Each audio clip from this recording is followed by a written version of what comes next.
Hello, hello. You can see me, right? Thank you.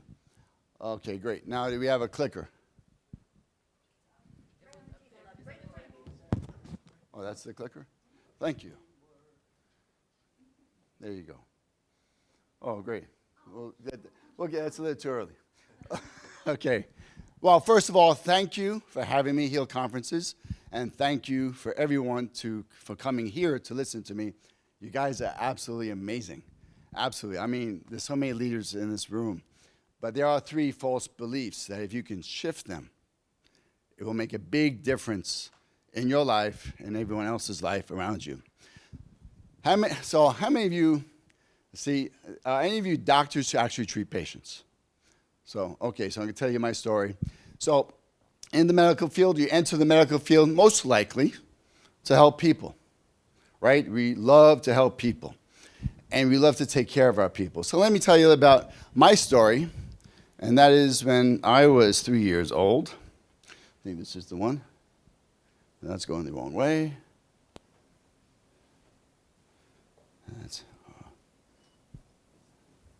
Got it back. Big green button? Oh, thank you. Beautiful. When I was about 3 years old, I was diagnosed with asthma, and I almost died of it at that age. And as I grew, my asthma plagued me so much that in 5th grade, I missed 40 days of school. And I used to love going to the doctor. How many people would say, I love going to the doctor and I can't wait to get an injection? I wish my doctor would just put that needle in my arm, and I can't wait for that. That was me. Because when you can't breathe and you're walking around with an inhaler, and when you go to the doctor, and he puts a needle in your arm, and I'm like a kid, and I'm looking at this needle, and I'm staring at the needle in my arm, and I can see the medication going into my arm, and once that happens, I feel better. I can breathe, okay? And breathing it's everything, right? And what we need to do is breathe and put back oxygen into our careers, into other people's lives, right? So as I'm getting this medication, feeling good, that doctor served me, helped me, and he gave me a normal childhood. So years went down the road. Ever since I was 9 years old, I wanted to be a doctor. I became a podiatrist. It's not because I like feet. I love helping people, all kinds of people. I love kids especially. I take care of a lot of children and children's foot problems. I'm also was the doctor to Rutgers University. But I loved doing that, and I just love what I did. So I went through medical school, went through my residency and my fellowship, and after that, I never worked for anyone. So someone asked earlier, who worked for people? I never worked for anyone in my life.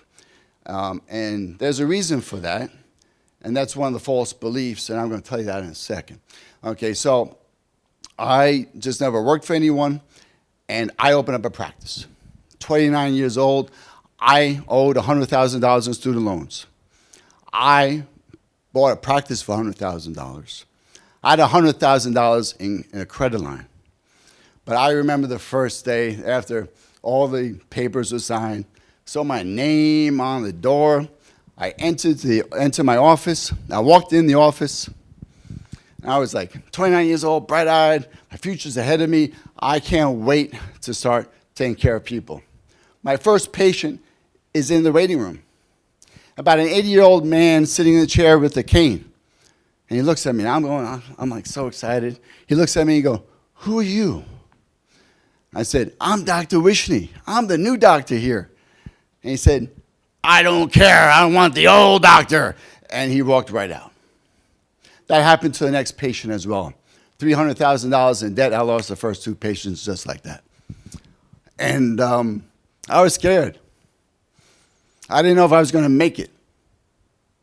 And I took that feeling, and I knew the thing that I was meant to do, to serve other people, might not happen because I did not understand the business side of things. So, here's that big green button. Sometimes you get your prayers answered. There's clues all around us, but with that cell phone thing going around, we don't listen to the clues. And this time I listened to the clue. I listened to what was going on. I had this machine. You remember this machine? A lot of us do remember that machine. That's called a fax machine. Okay, and a message came to that fax machine. And it said, learn how to run your medical business in 2 days for $99. I said, woo, that's it. That's going to answer my prayers. And that's going to, in 2 days, I'm going to go there, learn everything I need. In 2 days, I'm going to run that medical business like no one ever ran a medical business before. And I got there. And I went to the 2-day meeting. And then I was young, naive, and I did not know about the salesperson after the meeting situation. You know, you go to a meeting, and then there's a salesperson, right? And he's trying to sell you stuff. So I gave the salesperson a hard time. I spent about 5 hours with this guy answering questions, guarantee that, you know, I'm going to do what he says he wants me to do, and I'm going to get what I need. And I did.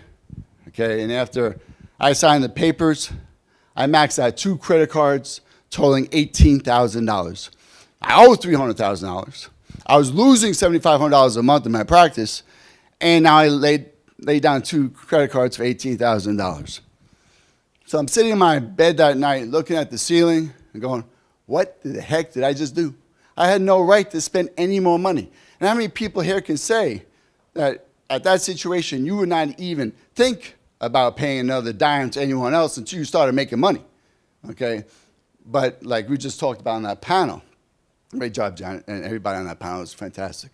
I can tell you that, you know, at that, you know, I needed the support, I needed the help, and I did anything I can do to get that. But later on, I realized in that moment of investing in myself, that was the moment that turned my life around in 2 different ways. One, that year, the first year of my practice, I made more money than the doctor prior to me in any one of his 17 years of practice. And I kept on learning and learning and growing the business for about 32 years. And I kept on growing it to 2 offices, 5 other associates, and I just loved doing that. I was able to help a lot more people. But most important, what I got out of that day was I learned the love that I have for taking care of my patients matched my love that I have for running a business. And that's what really is important. How many people, now I'm going to turn this around a little bit.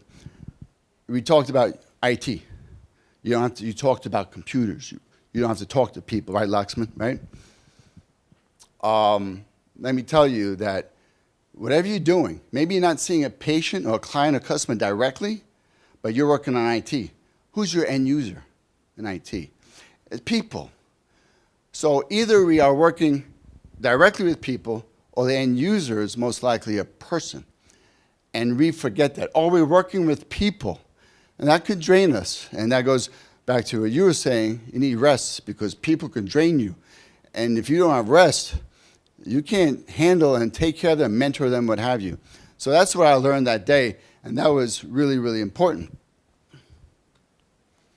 Okay, so you can have stress, or you could be a victor, and that's Vince Lombardi, one of the great coaches in football of all time. Okay, so let me tell you about the first false belief. So before we go into that, that's about control, and that's why I never worked for anyone, because I need control. Okay, so the 3 false beliefs, the 3 shifts. If you make these 3 shifts, at the end of these 3 shifts, what we have is not only will you love doing your business and have everything else, but most importantly, if you handle these 3 shifts and make these 3 shifts, not only will life not feel like you're pushing a cart uphill and having constant stress, like from the office, you will feel like you'll be the driver in the driver's seat, moving that cart wherever you want to go and however far you want to take it, okay? And it will open up a better version of yourself so you have the energy to be with the people you love, and that is your family, a significant other, and the people around you. So that's really important to make these 3 shifts. So the first one is control. We as leaders love to be in control. We're in control And control is not a bad thing, but controllers want to control the outcome. So we control all the processes through the way. Okay, but the problem is when you control processes, you are controlling people and you're micromanaging people because for the benefit of you to get the result that you want. So how many of you really love to be micromanaged? No, but that's why we're leaders.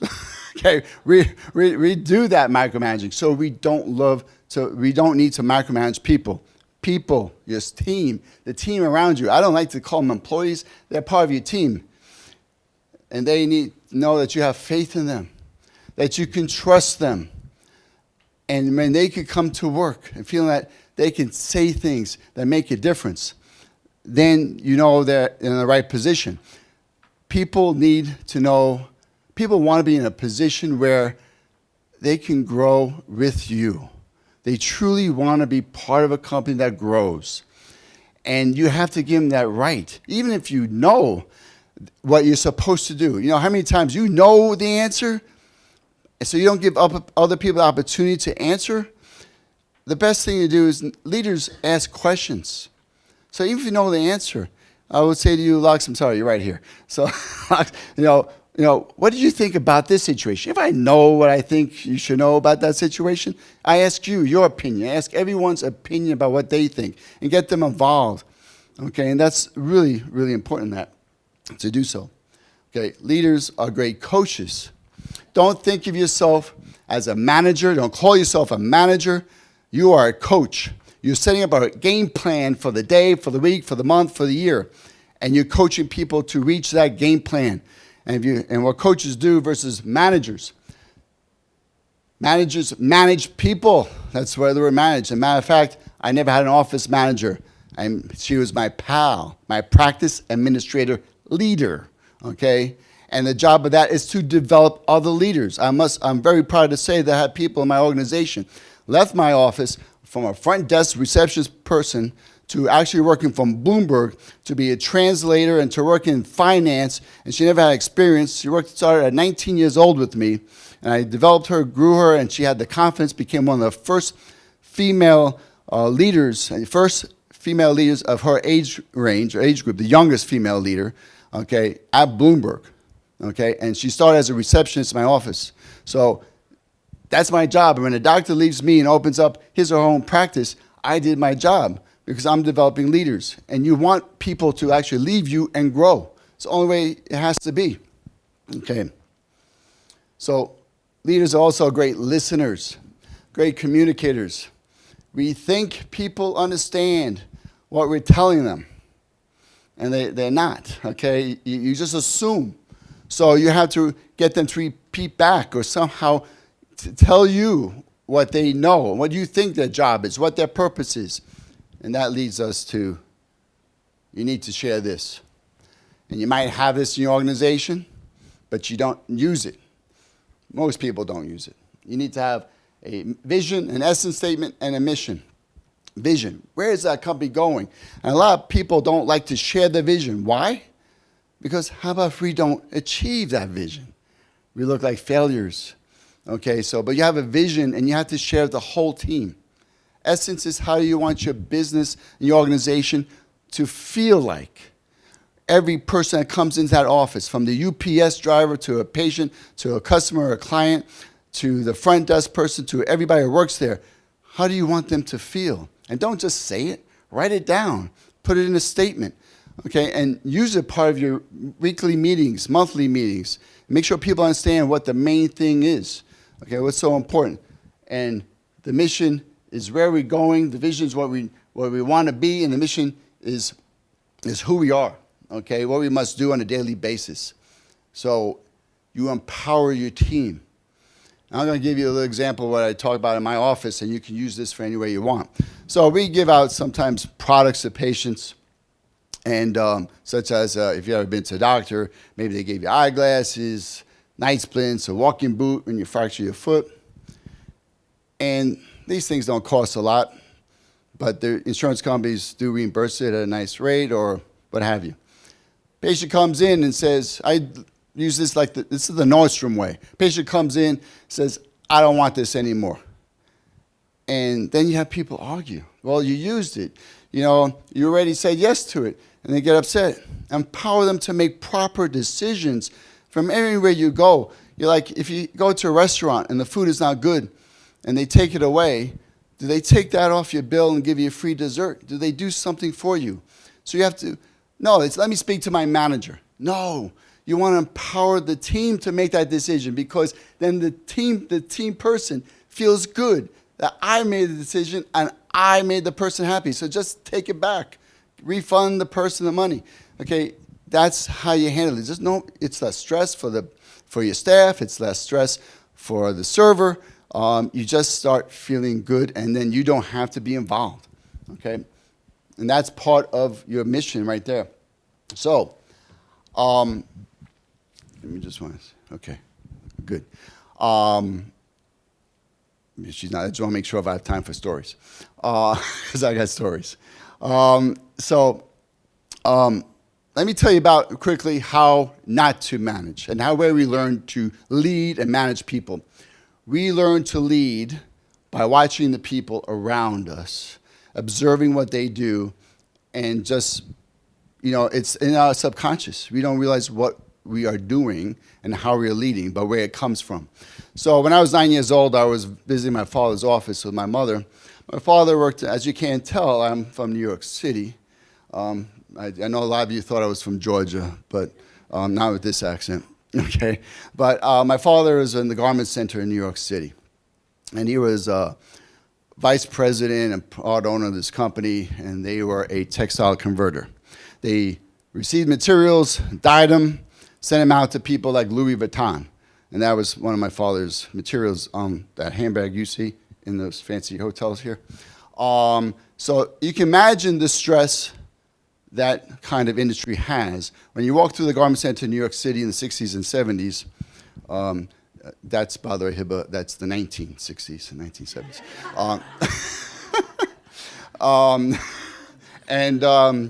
And you can imagine the stress, you can feel the stress, you can hear it, see it, and feel it through the area. So picture I'm walking in the office, and there's a big room, 9 long desks, everybody's smoking like a storm, and my father's in the way back, and I'm like literally pushing the smoke away just to see my dad. And I'm like so proud. You ever go see your dad, a mother at work, and you're so proud? And my dad's like the boss man. He's on the phone, and he's saying, where's my freaking materials? He didn't say freaking, but where's my freaking materials? Where's this? Where's that? And everybody's doing the same thing. Everybody's like getting upset, and stress is like crazy. But then it's time for me to like run a practice, and I couldn't keep an employee to save my life. And the reason being is because I didn't curse at them. I didn't yell at my staff. But sometimes I'll make a little funny face like, what the hell are you thinking? What's on your mind? For $10 an hour, these people don't need to stay with you. And I had to learn myself to be a better leader. So one day I looked in the mirror. A lot of us blame kids today, not you, Hibba, but kids today, they don't, they don't care about working. They got poor work ethics, and we blame that on the young organization. People of my generation just blame them, and that's not true. So many people from all walks of life, all ages, really want to do a great job, okay? There's always someone like that, but overall, most of us want to do a great job. We just don't surround them with the right tools and the right people. So one day, after losing a couple people, I looked in the mirror and said, well, I guess the problem's me. And so what I do when the problem's me, I just go to Barnes & Nobles and get another book. I read a lot of books about leadership, because buying books is cheaper than therapy. I don't know if you know that. Yeah, so that's what I did. And eventually, I became a leadership coach, and I learned how to be a better leader. But leaders, first thing you do is no such thing as motivating people. You don't motivate people. They're self-motivated. You have to hire people and motivate them. But once you hire them, this is your job. This is your job as a coach. You need to train them. And you need to train and retrain them. Because a month later, 2 months later, 3 months later, 5 years later, they're going to forget what they did. And this is why, seriously, Walt Disney, Disneyland, trains Mickey Mouse, seriously, and every character, every single month. They retrain them.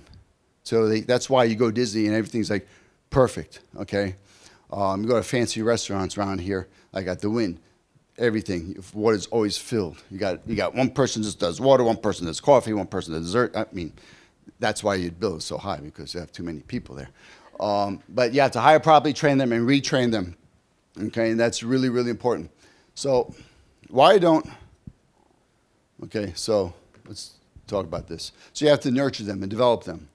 You have to develop them like the Chinese bamboo tree.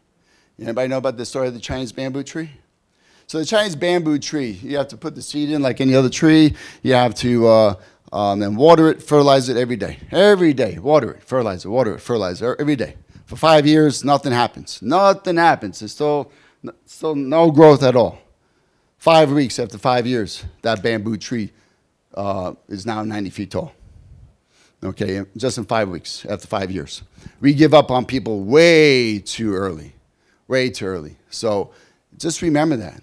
If someone shows up, in my mind, someone comes to work on time or early, stays late, does whatever he or she's supposed to do, we then have a person who shows some loyalty. Loyalty is something, again, you can't teach. Now you have loyalty, you care about the person, you keep on training this person till they get it to the way you want this person. And also, they might be in the wrong position.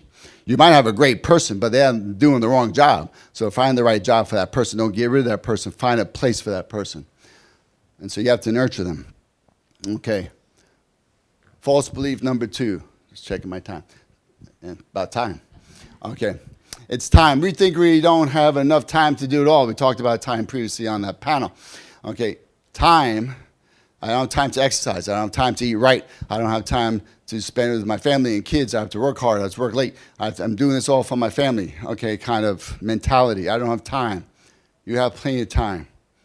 Okay, and the first thing you do is you take care of yourself. Eat right. Okay, you go to bed, you have normal sleep. You drink lots of water. But taking care of yourself, what happens? You have a lot of energy, more energy, to deal with the people around you, because that's what you have to do.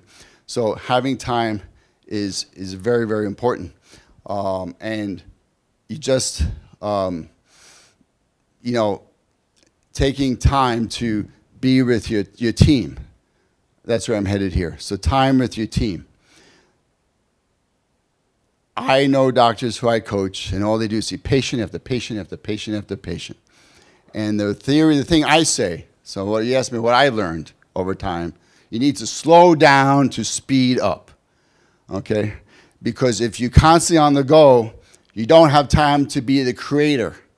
Because as leaders, we need to create. We need to create programs. We need to create marketing programs. We just need to create. And in order to create, you can't create when your mind is bogged down with information. So I've always had a rainmaker day, a day that I take off from seeing patients and work on the business. So work on myself. Every day you need to work on yourself. Every day, because they say the oxygen mask, that comes down, and the first thing you do is you put yours on first, and then you put the one on next to put the one on your child.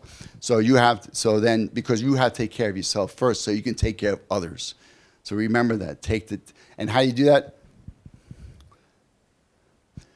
You have to know the one thing, the one domino, that if you push that domino down, everything else falls down. The one big needle driver. We're trying to do so many things. If you take all the lists of the things you want to do, pick the 1, 2, 3 things that if you do them, everything else will fall into place.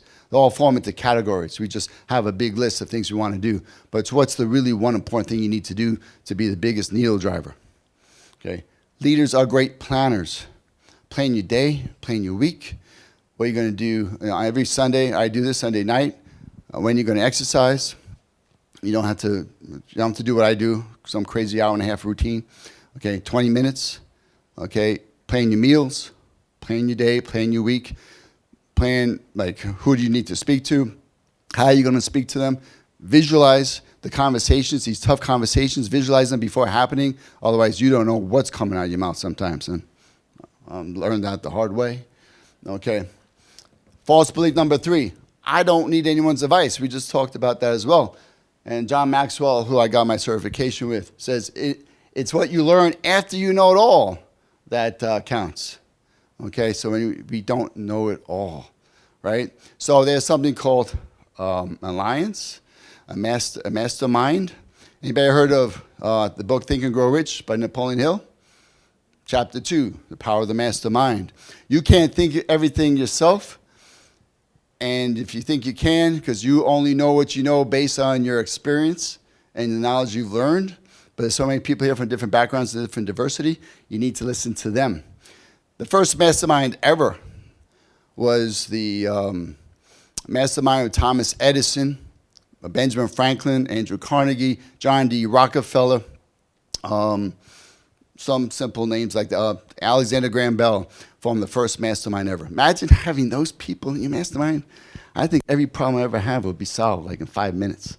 I could just imagine one day, Andrew Carnegie would go over to Thomas Edison. Hey, Tommy, come here. I think you got this good idea about that light bulb. I think you should still do that light bulb thing. You got it, man. Let's get that light bulb. Imagine having people like that support you or surround you and having a really, really good time and just creating. We need to take the time to form an alliance with powerful people like that, okay? That's the power of the mastermind. 2 or more people actively engaged in the pursuit of a definite purpose, the positive mental attitude, okay, constitute an unbeatable force. So this is my team on administration day. We go out and we close the office and we go bowling and eat pizza. And this is my group. Very diverse group, different backgrounds, different races, different religions, families, all important. You're forming one big bond. And people loved coming to work. And when people loved coming to work, and when your patients, clients, customers love coming to that organization, when everybody comes to that organization loves to come to work, you have formed a great, great company. And with that, I say thank you. Thank you. I want to give everybody a gift.